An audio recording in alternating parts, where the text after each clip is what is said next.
Hi, as always, I recommend listening at 1.5 or 2 times speed. My phone actually died on the last video that I was speaking on. I noticed that video was posted with comments turned off.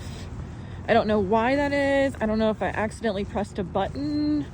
Definitely did not do that on purpose, and I really hope that that's not a recurring problem with YouTube because I want the comments on. Okay, so I was talking about how FBI / someone claiming to be FBI had reached out to my grandmother in the week leading up to my false imprisonment. Well, when I put her on the spot about it, she said no, but I knew it was a lie. Love you, Nana, but that's how they're able to fractionalize a support system, a trafficking victim support system. The traffickers are able to do so. Turn the family against the target / victim by using authority and the fear that comes with authority. I don't know exactly what they said to her, but and I will say there are families that are strong enough to not let that happen. Our family, but these traffickers, these racketeers are experts at doing that. And I just want to make a little side point that, we hear that trafficking victims are quote unquote vulnerable. Well, I had a support system and they went out of their way to break it up. So it doesn't matter. It's like once they choose someone, they commit to it. No matter what. So the answer is to have a support system that can't be penetrated by such efforts, by slander of the TI, by, false threats or whatever it was they said or used. I know for a fact they told everyone that they reached out to in my family not to tell me. I do also want to say that they were not totally successful in fracturing my family. They were during this period. But they weren't totally successful long term. So suck it, traffickers. Okay, so that period, for about 3 or 4 days I was talking about the case to the one psychiatrist, and they had another psychiatrist come in who I actually really liked. Of the psychiatrists, he was my favorite, the second one I spoke to. Again, I was only speaking on the details of my case. That second psychiatrist, I liked him. He came in with his med student, and I was very, very, very firm in my testimony and in the things they were saying to me. Like, for example, he said, and this was the most supportive any of them had been, and that any of them were the whole time. He said, I think there's a kernel of truth to what you're saying.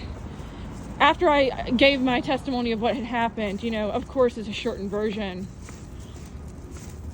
including some of the gang stalking. Like I told him, I specifically remember I told him about the Desi woman who had been following me previously and followed me right up to the psychiatric facility. Yeah, he said, I think there's a kernel of truth to what you're saying, and some of it is, other. I said, no, it's the opposite. There's a kernel that I'm wrong on, and the majority of it is what I'm right on.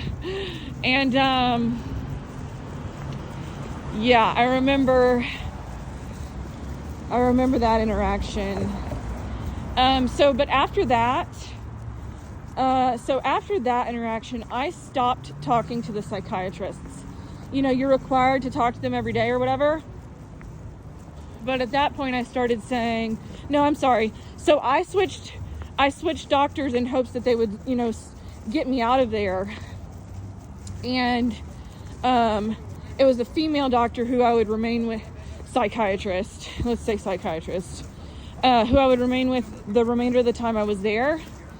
And at that time I was hoping, because the lawyer they had assigned to me, which is a public defender, I'll go into a little bit more detail about that before I close out this portion.